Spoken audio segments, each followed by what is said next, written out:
กองประชุมสรุปการเคลื่อนไหวเวียกงานหอบด้านประจำ6เดือนต้นปีและทิศทางแผนการ6เดือนท้ายปี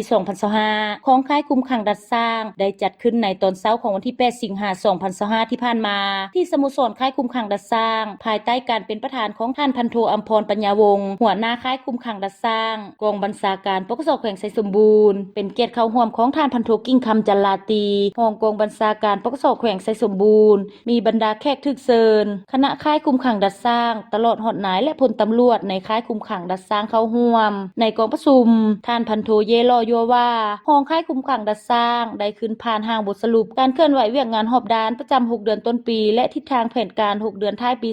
2025ซึ่งระยะผ่านมาได้เอาใจใส่เป็นเสนาธิการให้คณะภาคคณะบัญชาในการเคลื่อนไหวเวียกงานปิ้นอ้อมต่างๆของห้องการเป็นต้นรับเอกสารขาเข้าขาออกได้จำนวน821ฉบับสร้างบทสรุปประจำอาทิตย์ประจำเดือนและประจำไตรมาสได้ทั้งหมด56ฉบับรับเครื่องใช้นักโทษดัดสร้างและอื่นๆ58ครั้งเอาใจใส่ป้องกันเวรยามค่ายตลอด24ชั่วโมงป้องกันนักโทษผู้ถูกดัดสร้างออกแห่งงานทำการผลิตและอื่นๆ360ครั้งมี510แห่งงานและนำตัวนักโทษผู้ถู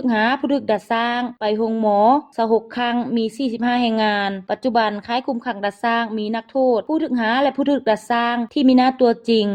243คนหญิง32คนมีนักโทษผู้ถูก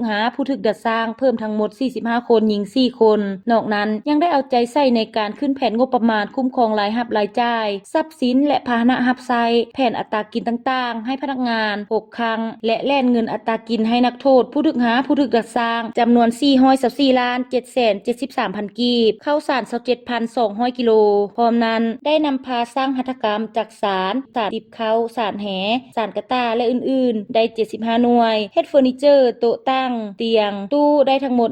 152หน่วยตีผ้าได้50ดวงนอกนั้นยังเอาใจใส่เวียกงานประสานสมทบกับภาคส่วนที่เกี่ยวข้องในการเคลื่อนไหวเวียกงานของค่ายคุมขังดัดสร้างเพื่ออำนวยความสะดวกในการเคลื่อนไหวเวียกงานให้ได้รับผลดีจากนั้นในกองประชุมยังได้พร้อมกันขึ้นประกอบความคิดเห็นอย่างกงไปกงมาและภาวะวิสัยเฮ็ดให้เนื้อในกองประชุมดังกล่าวสมบูรณ์ขึ้นกว่าเก่าและวางทิศทางแผนการให้สำเร็จตามคาดหมายตอนท้ายกองประชุมท่านพันโทกิ่งคำจันลาตีรองกองบัญชาการปกสแขวงไสสมบูรณ์ยังได้ขึ้นโอ้ลมซี้นำต่อกองประชุมก่อนอื่นท่านได้แสดงความย่องยอสมเสยในการจัดตั้งเคลื่อนไหวเวียกงานในระยะผ่านมาพร้อมทั้งเน้นหนักให้เพิ่มทวีเอาใจใส่ในต่อหน้าเป็นต้นเพิ่มทวีศึกษาอบรมการเมืองแนวคิดให้พนักงานนายและพลตำรวจให้เป็นปกติและต่อเนื่องเพิ่มทวีเวียกงานกวดกาติดตามสุขยูพนักงานคันของตนอย่างเป็นปกติซอกให้เห็นบุคคลดีเด่นเพื่อปฏิบัตินโยบายด้านต่างๆสืบต่อเอาใจใส่แบ่งเวียกงานให้คณะรับผิดชอบอย่างขาดตัว